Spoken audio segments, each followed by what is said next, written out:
Pinagpalang umaga mga kapadyak. Muli, nagbabalik ang inyong lingkod, Oscar Rota po. Sumagatid sa inyong dokumentasyon at impormasyon sa aking paglalakbay sa araw na ito. At ngayon, ito po ang ating kauna-unahang pagbabike sa 2025.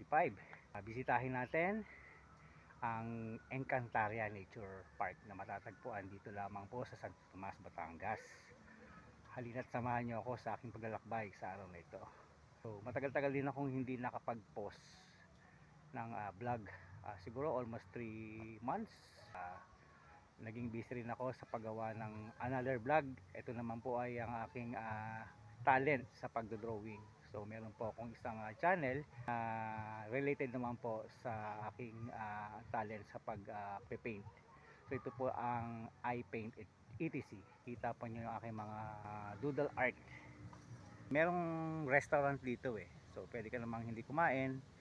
May lalapit sa'yo at tatanong kung magpapaguide ka ba. Sabi ko okay lang naman kung sakaling kasi titingnan ko lang yung lugar. And pirma ka ng waiver, yun lang, wala ka nang gagawin. And then sabi lang sa akin nung nagpapirma ng waiver, may mga part na restricted pa na hindi pwede pang puntahan. So yun, so try natin kung gaano kalayo, kung gaano kahaba ang trail na to. So mapapalaban si GT. Okay. Ito pala ay isang plantasyon ng mga bamboo. So ang ganda dito. May arcs ng bamboo. Ganda. So private land to. So buti wala pang bayad. So sulit na rin. Ang ganda ng lugar dito. Natatalakbungan siya ng bamboo. Panalo dito Yahoo. May bamboo pala dito. May mga part daw dito na sarado pa Ano kaya ito? Ewan ko. Tingnan natin. Yahoo. Kaya ito. Ito lang. Baka maze. May nag-vlog dito.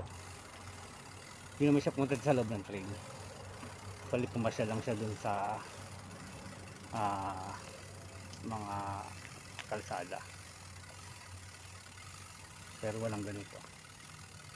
Ayos or ano lang pala to, recreational. Ayos natin. Sulit. Ayos na rin Okay.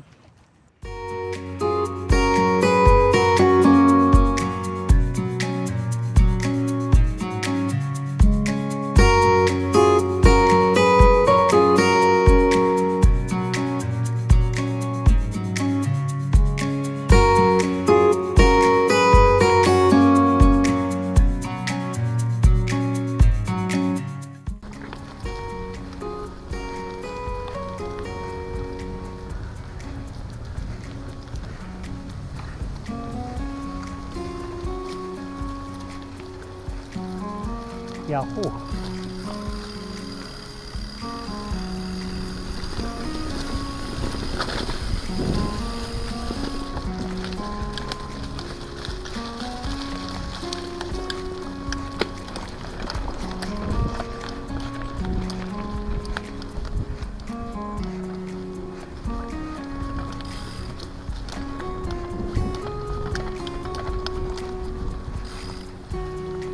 Bawal na ba dito?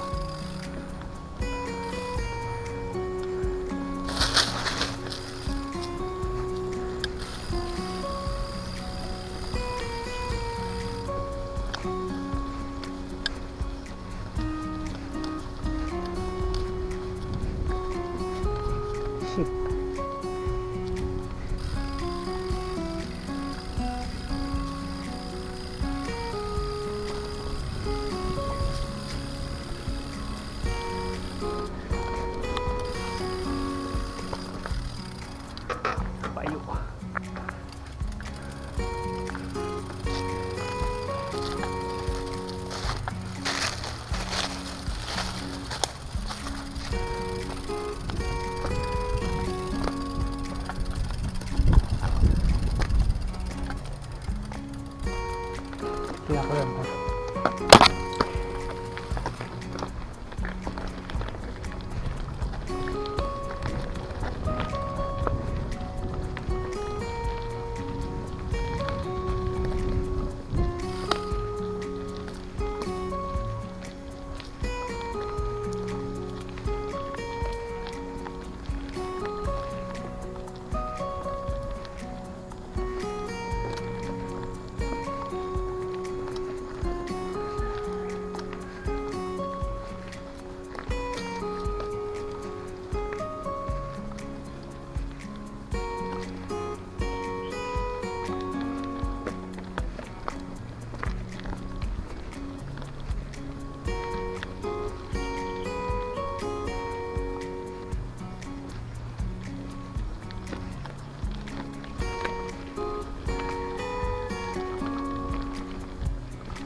Hindi ko alam eh.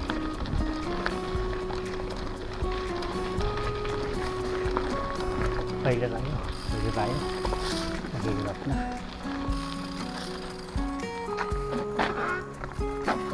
So guys.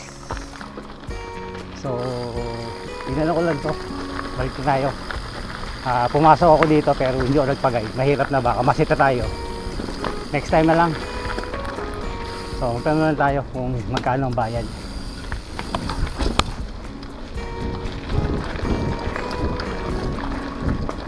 So sayang, ganda ng trail.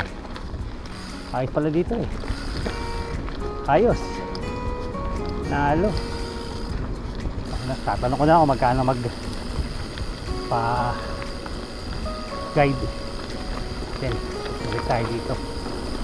Sarap mag trail oh.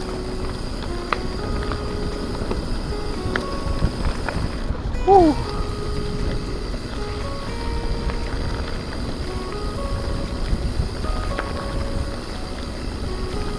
Yahoo! Sarap. So next time na lang. Ganda sana eh. Kaso bawal eh. Sundin natin. Sunod tayo sa batas.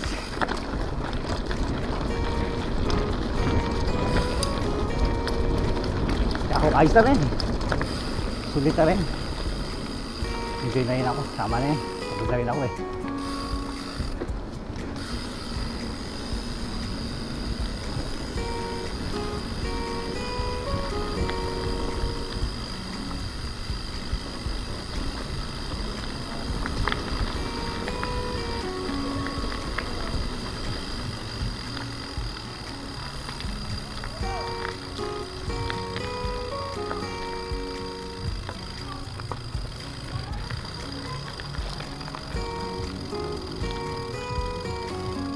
Itong bamboo trail.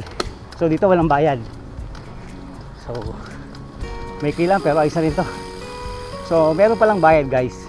Kailangan magbayad ng 200 pesos para makarating ka doon sa bundok. So ayos na rin siguro. So next time pagbalik ko dito papag-guide ako. Pero for the meantime, enjoy na lang natin tong short trail. Yahoo! Nakakamiss lang talagang mag trail. Yahoo! Sarap!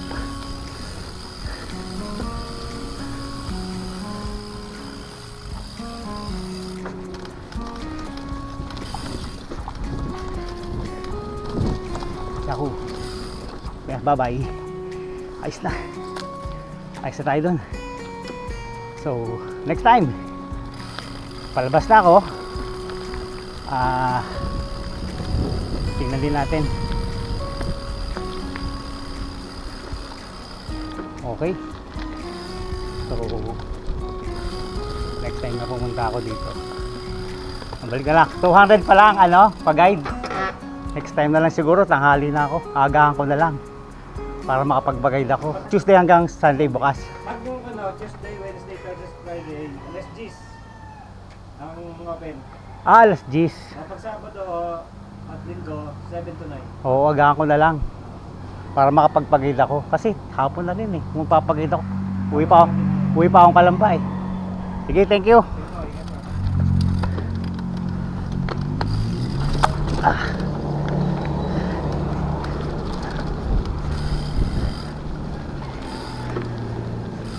Ayos na rin So recap ko lang. So nag-start ako dito sa Kalamba, and then tumawid ako dito sa may San Jose Bridge, and then labas ako ng Tiffany, dire-diretso lang yon. Ito yung side ng Yakult, and then pagdating doon sa may parting Andox Jollibee na papuntang Padre Pio, kumana na ako. So dire-diretso lang yan hanggang makarating ako ng Alaminos Tipa Road. Ayun. And then bandang right side makikita na yung Encantaria Nature Camp. So akala ko sarado, yung pala dalawa yung pinto doon. Yung isa yung pinaka-front sarado, pero yung talagang main road yung nasa pangalawa. So pag hindi ka pamilyar, akala mo walang restaurant doon, pero may restaurant pala sila doon. So ayun nga, meron silang trail doon, meron for beginner, meron silang maliit na bamboo trail doon. And then yung pinaka mahabang trail, kasi yung napanood ko sa vlog, napasok niya na wala siyang guide. So hanggang dulo narating niya. And then merong rent a bike doon. Hindi ko man alam na kailangan mo palang magpa-guide. So hindi naman siya nagsabi. Ang sabi niya lang sa akin, kailangan mo lang guide doon, pero hindi sinabi kung magkano. And then ginawa ko, pumasok na lang doon sa isang maiksing trail, yung bamboo trail 1 and 2. Tapos pinasok ko yung isang maiksing trail, pero hindi na ako pumunta doon sa sinasabi nila kasi restricted na daw. So ayun. So medyo makulimlim nga. So nandito ako sa may San Jose Bridge. Ito na yung pababa. Kahit na ako. Tapos may konting trail pa dito hanggang makauwi na ako sa bahay. So ito yung una kong trail ride sa 2025. Sana makarating pa ako sa maraming lugar. So medyo limited na rin yung pagbablog ko, pero hindi ako titigil sa pagbablog pag may mga bago akong na-discover na bagong attraction na pwede kong i-share sa inyo. Okay, so hanggang dito na lang. Dito ko natatapusin ang aking vlog. See you on my next adventure. God bless you all. Bye bye.